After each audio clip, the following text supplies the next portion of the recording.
y'all doing? I mean, what the hell are y'all doing? Popping your own air balloon? Killing the aura of Devin Haney? What am I talking about? What aura am I talking about? Let me explain. All right? As we all know, last year, we all know that Devin Haney got beaten up by Ryan Garcia from pillar to post. We know that, right? Later on, we already know that Ryan Garcia got popped for ostering. Yeah, at the end of the day, I told the world of boxing that Ryan Garcia was going to get the benefit of the doubt. You know why?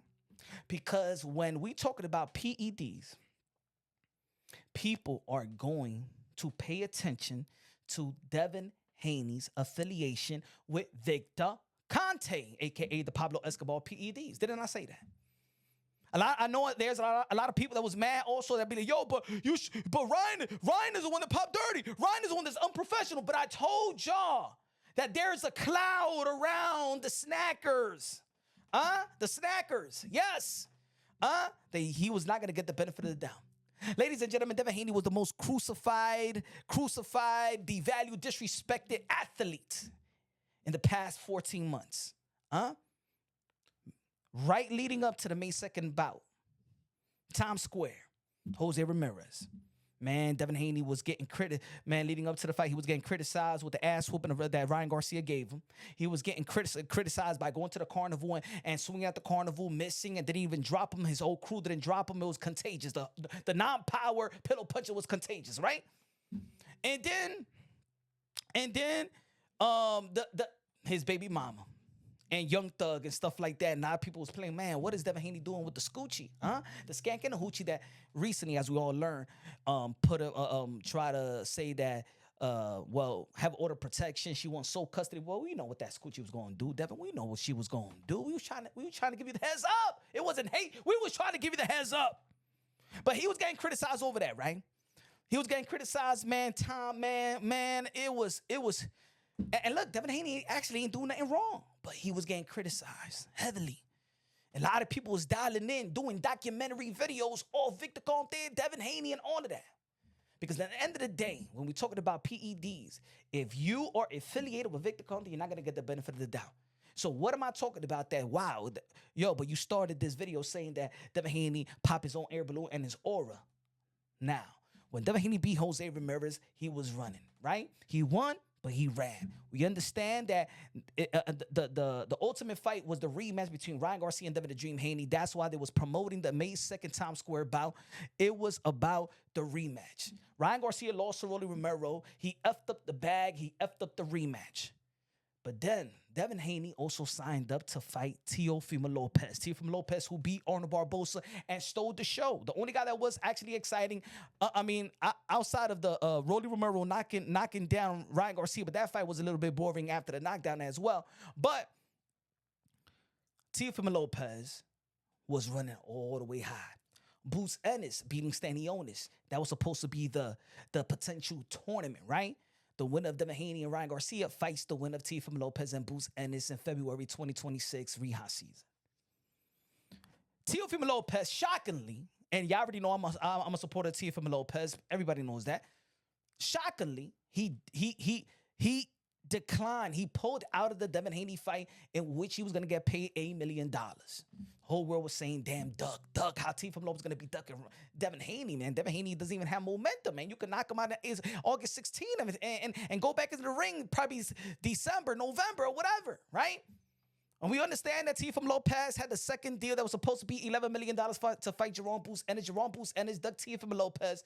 He didn't want to fight Teofimo Lopez because he wanted to move on to the 154-pound division, even though that Jerome Boots Ennis said in his last post-fight interview conference that's easy for him to make 147-pound division. But I guess I don't know what happened. But at the end of the day, Boots Ennis dug T.O. dug Devin Haney and stuff like that. And everybody, all the narrative was thrown in the garbage about Devin Haney.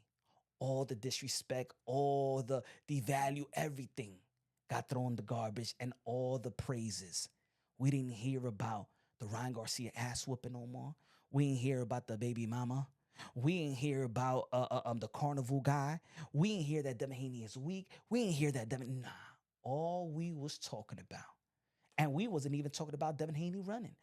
All the world, even his critics, Heavily criticized. I've heavily criticized Devin Haney throughout his career, not because of his accomplishment, because of his style is underwhelming and things of that nature. But he knows how to win. I always say he knows how to win, and I always say that Bill has the formula, trailblazer. He's doing wonderful as a manager. You already know 2023 Manager of the Year. Everybody was respecting Devin Haney.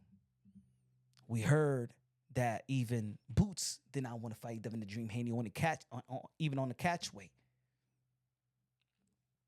He signed up to fight Brian Oman Jr., which looked like one of the most dangerous fighters, young up-and-coming fighters and champions in the sport of boxing. He said, all right, I can't get Ryan, I can't get Tio, I can't get Boots, give me Brian Oman Jr. And he got Brian Oman Jr. The world of boxing was actually shocked that Devin Haney, after his performance of Jose Ramirez, was willing to fight Brian Oman Jr. Everybody was saying that, damn, Devin Haney, and that his father was calling him Debo. They going everywhere, wanted to fight Richard Hitchens. Who they want? Everybody. He went to one of the most dangerous, the one that made one of the best statements of everybody that he called down. Made a list and got Brian Oman Jr. Wow, Devin Haney got hard. Damn, Devin Haney is gutsy.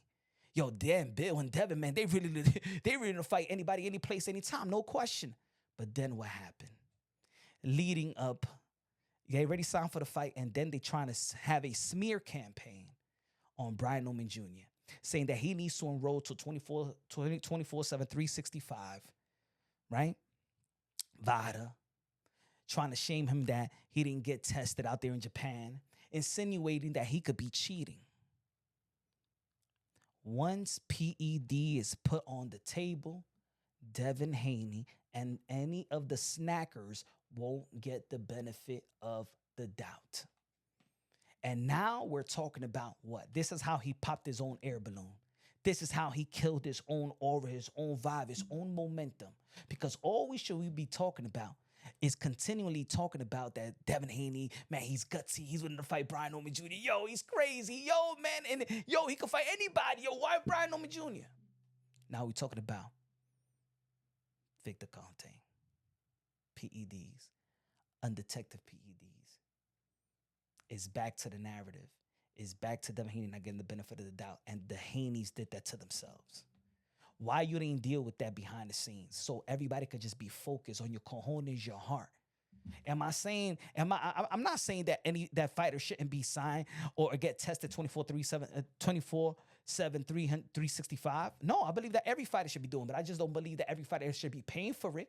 I believe that Bill Haney should be talking to Turkey out shake and say, yo, you got the money, the unlimited money. How about you pay for all the fighters that at least going to be performing on Reha season and the Ring magazine cards? Because you got the money, the unlimited money. Forget about the TKO, no pay-per-view. How about you got the money? How about you put all the money that everybody get tested? And that's it. We wouldn't even have a problem. Because if you want Turkey out shake money, if you want my money, do you want to fight in the Ring magazine? Do you want to fight in Reha season? Then you would have to sign. I would have paid. Money is nothing to me, motherfucker. I would pay for each and every one of you to be tested 365, 24/7. All right? No, 7-Eleven, everybody would be tested 24/7. Right? But now, people are making videos once again trying to figure out why Devin Haney, he shouldn't be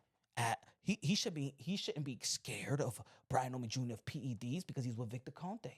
I mean, now people are saying people shouldn't be signing for Brian Oman. Now you got fighters, insinuating the Sean Porter interview, Brian Oman Jr. interview saying, yo, we don't trust Victor Conte.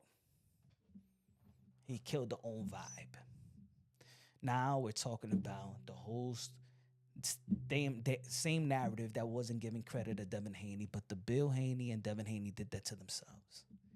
Because in all actuality, why didn't y'all make Brian Oman Jr. sign off before y'all signed for the fight? Y'all can't make him sign for the fight. He signed and then push and a smear campaign for him to enroll after signing. Nah, that's wrong. You should have done it before that. Y'all already signed up for the fight. I don't know how you're going to handle. Hopefully y'all fight anyway. I think that's a little pettiness in my opinion. But at the end of the day, now we're not talking about that. Each and everywhere I go, every Twitter videos, now we're talking about Well, there's gonna be another. Remember the documentaries they was making about Victor Conte. You can't be trying to act like you want to clean the sport when you have one of the most dirtiest personnels in the history of American sport, and which also said, or you could say former, which also said that he could pass any VADA test. We all know that Victor Conte publicly advised Margaret Goodman and the vice president of VADA. We all know this. We all know this, that he could get information. We all know this.